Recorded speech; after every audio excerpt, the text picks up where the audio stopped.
Bora falar também sobre Ferreira, o atacante do São Paulo, interessa mesmo ao Krasnodar? Tenho novidades sobre o tema. Fala aí pessoal, sou Jorge Nicola, bem-vindos a mais um vídeo do canal, sempre bom ter vocês por aqui, sem perder tempo, pedir para deixar like, se inscrever no canal e ativar as notificações. Hora de falar sobre o Santos, que decidiu dispensar o atacante Gabriel Veron, jogador contratado em fevereiro e que em 4 meses colecionou todos os tipos de problemas com a camisa do Peixe. Chegou atrasado, chegou em condições muito ruins de treino, foi multado em 30% dos seus salários e dentro de campo conseguiu aparecer em apenas 9 jogos sem nenhum gol e nenhuma assistência. Jogador que pertence ao Porto, empréstimo havia sido estabelecido até dezembro desse ano e o Alexandre Matos foi o responsável por conduzir a rescisão de contrato de forma antecipada. Confesso que fiquei surpreso com a notícia, até porque o Porto já havia sido procurado pelo Santos cogitando essa possibilidade. O Porto descartou qualquer chance de receber o jogador de volta. A tendência é que o Matos precise encontrar um outro clube no futebol brasileiro para que o Gabriel Veron possa atuar, jogador de 22 anos de idade, que já havia colecionado problemas extracampo no Palmeiras e também no Porto. Tinha muito talento, especialmente nas categorias de base, mas com o passar do tempo está ficando cada vez mais distante da carreira de um jogador promissor. Só para completar em relação ao Peixe, muitas negociações, o William Arão é alguém que deve ser anunciado em breve. O Igor Vinícius, já contei para vocês, tinha conversas avançadas com o Santos, mas o Hernan Crespo cogitou a possibilidade da permanência do jogador no São Paulo. Isso ainda está sendo debatido entre os clubes sobre a renovação de contrato do Neymar. O Neymar já tem tudo acertado com o Peixe, mas precisa assinar o contrato. E pessoas próximas ao Neymar asseguram que o Neymar está esperando para ver se aparece uma grande proposta de um time do top, do primeiro nível do futebol europeu. Hora de falar sobre o São Paulo, para repercutir a informação dessa sexta-feira de que Lucas Ferreira, atacante da base do São Paulo e promovido e em vários jogos titular na atual temporada, pode se mudar para o Krasnodar. O GE trouxe a notícia de que a proposta é de 8 milhões de euros. Essa oferta foi enviada ao São Paulo coisa de 1 mês e meio atrás e já foi descartada. Não há nenhuma chance de negociação nesse momento entre Krasnodar e São Paulo. Consegui inclusive avançar em cima dessa história hoje, em meio a uma série de sondagens de clubes tentando entender as condições. Aqueles que demonstraram maior interesse em contratar o jogador são o Wolverhampton e o Everton, ambos da Inglaterra. Nenhum deles apresentou proposta oficial ao São Paulo. Houve consulta aos representantes do Lucas Ferreira para entender quanto é que custaria, quanto é que o Lucas Ferreira gostaria de ganhar, como são as condições do negócio. O São Paulo tem dado preferência para a venda de outros atletas em detrimento do Lucas Ferreira, tudo para que o atacante de lado de campo possa permanecer no São Paulo. O tricolor tem convicção de que o Lucas Ferreira tem muito potencial para se valorizar. Vale a lembrança de que nessa semana o São Paulo encaminhou a venda de Matheus Alves para o CSKA em operação de 6 milhões de euros. A diretoria do São Paulo está uma piada de vender jogadores da base. Barato preço de banana fora, Júlio Casares e Belmonte. Deixa eu trazer uma informação em cima da mensagem do Rodrigo, que é membro do canal do Nicola. Fui o primeiro a contar para vocês que o acordo entre São Paulo e CSKA pela venda do Matheus Alves estava por detalhes. Os caras estão trocando minutas de contrato. A tendência é que o martelo seja batido nas próximas horas. Operação de só 6 milhões de euros, com o São Paulo ficando com 25% da mais-valia. Pois bem, hoje o GE trouxe a notícia de que o... Peraí, só... Últimas no mercado... Hoje o GE trouxe a notícia de que o Krasnodar da Rússia quer levar o Lucas Ferreira, outro jogador da base, também promovido depois do título da Copinha.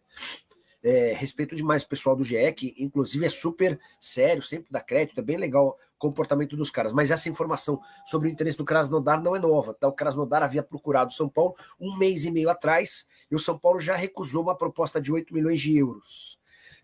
Hoje, o que não existe proposta oficial, tá? É bom que se diga, não tem nenhuma proposta na mesa do São Paulo, nem dos representantes dele, mas eu posso contar para vocês que recentemente o Everton e o Wolverhampton, ambos da Inglaterra, entraram em contato com os empresários do jogador para entender condições de negócio, para entender valores, para entender o que o Lucas Ferreira pediria, quanto o São Paulo gostaria para negociá-lo. Então tudo isso foi alvo de um debate recente, tá? Repito, não há proposta oficial, não há nada na mesa do São Paulo, mas existiu esse movimento de Wolverhampton e Everton pelo Lucas Ferreira. Por que o São Paulo vendeu o Alves por 6 milhões se já teve uma oferta do Krasnodar de 8? Porque o São Paulo está convencido de que o Ferreira tem muito mais futuro do que o Alves. Então, já que precisa fazer uma venda, vende o Alves e segura o Ferreira, imaginando que ele pode explodir e daqui um pouco valer bem mais do que 15, 16, 18, 20 milhões de euros. Mas como lembraram vocês outro dia, São Paulo fez uma limpa com vários atletas da base e arrecadou bem pouco. O Crespo já indicou alguém para o São Paulo? Lucas, a apresentação dele está marcada para a próxima semana, mas há conversas diárias. Tenho certeza absoluta de que ele já participa do debate de jogadores, tá? Chegaram a falar em Matias Arezzo, que é um atacante que pertence ao Grêmio, foi comprado do Granada no ano passado por 3 milhões de euros. A impressão que eu tenho é de que esse negócio não tem a mínima chance de ir para frente, até porque o Arezzo já tem 7 jogos no Brasileiro. Qual seria a lógica de o São Paulo, que tem pouca grana para gastar com contratações, investir, ainda que seja só no salário, aumentando a folha, no atleta que só vai poder jogar Copas, tá? Então, não me parece fazer nenhum sentido esse interesse no Arezzo, tá bom? Luba Sampaio. Esse aqui tá sempre com a gente e é das antigas. Nicola, beleza? Graças a Deus. São Paulo vendeu o Matheus por esse valor, é um absurdo. Mesmo reservando um percentual, o mercado russo não tem visibilidade e eles não são conhecidos por facilitar vendas. 2 bons pontos. Se o contrato do meia acabar lá, ficamos com porcentagem de 0. É isso mesmo, você tem total razão. Você matou a charada. Só para explicar, né? O Matheus Alves foi vendido para o CSKA, 6 milhões de euros e 25% da mais-valia. O que significa mais-valia? Vamos trazer para a nossa moeda 38 milhões de reais. Digamos que o Matheus Alves arrebente por lá e vá do CSKA para outro clube por 58 milhões de reais. Essa diferença de 20 milhões de lucro, o São Paulo tem direito a 1/4 dessa grana, ou seja, 5 milhões de reais. E vale a lembrança de que os clubes russos não estão participando das competições europeias, né? O que diminui bastante a visibilidade. O superchat pintou, superchat a gente põe na tela. O negócio do Matheus só podia ser pior se o Zenit quisesse dar uma areia no negócio. Com a venda certa, o Alan Franco renova. O Loba toca em outro ponto extremamente importante. Pior do que vender o Matheus Alves por 6 milhões de euros é não conseguir renovar o contrato do Alan Franco. Ele está há 10 dias de poder assinar um pré-contrato com qualquer clube do Brasil ou do exterior. Só para lembrar, né? Tem contrato até 31 de dezembro e qualquer jogador que tem contrato se encerrando no fim do ano, a partir de 1º de julho, ele pode assinar um pré-contrato para defender outro clube, tá? Então, o Flamengo e o Cruzeiro, o Flamengo e o Palmeiras, que em outro momento já... Não é Flamengo e Palmeiras. O Cruzeiro e o Palmeiras, que em outro momento já demonstraram a intenção de contratar o Alan Franco, devem estar atentos a essa história para saber que... a partir de 1º de julho eles podem assinar um pré-contrato. O que eu escuto lá no São Paulo é de que os caras estão tentando, mas que não conseguiram até agora avançar, tá bom? William Fernando Nicola, Igor Vinícius vai ficar a pedido do Crespo. William, essa informação eu acho que até fui o primeiro a publicar. Eu tinha mandado mensagem durante a live para uma pessoa do Santos para perguntar sobre o William Arão. E aí, como é que tá o negócio do Arão? E a pessoa falou, Nicola, caminhando bem, mas acho que o Igor Vinícius vai subir no telhado. Eu falei, por quê? Porque o Crespo pediu para que ele ficasse. Vou até mandar mensagem para ele. Ver se a gente consegue alguma atualização sobre o tema. Foi até legal você lembrar. Quer ver, ó? Boa noite. Vai dar para fechar com o Igor Vinícius? Mandei aqui, tá? Assim que tivermos a resposta, já conto para vocês. Boa noite, Nicola. Meu like é 187. Setorista do São Paulo está falando que vai chegar uma proposta de 8 milhões de euros pelo Lucas Ferreira. Se chegar a 5 ou 6, o São Paulo vende. Vamos lá, Severino. A proposta pelo Lucas Ferreira já chegou, essa de 8, tá? Chegou 1 mês e meio atrás.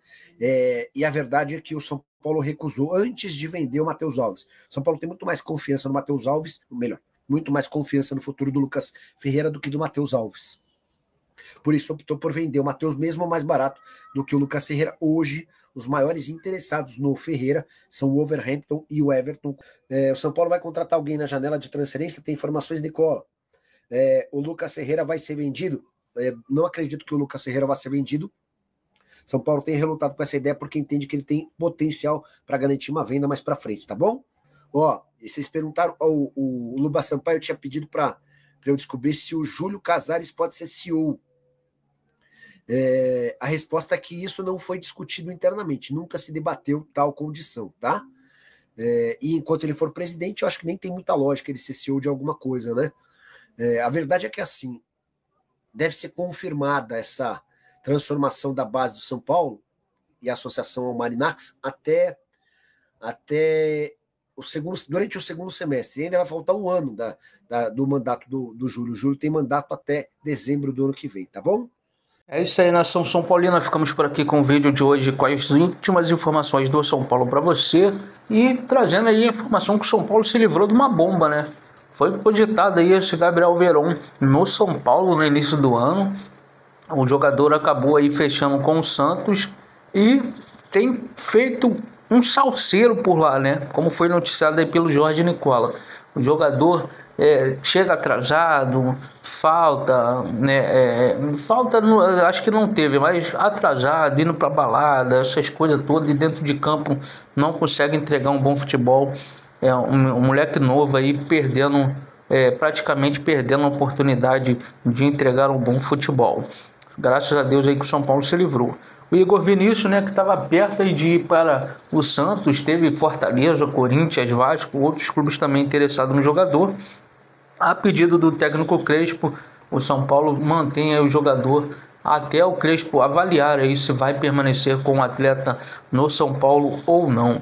Deixa a sua opinião nos comentários, não esquece de deixar aquele like aí no vídeo, se inscrever no canal e ativar o sininho de notificações para você não perder nenhum conteúdo do São Paulo aqui no canal Eterno São Paulo. Forte abraço a todos e até o próximo vídeo com mais informações.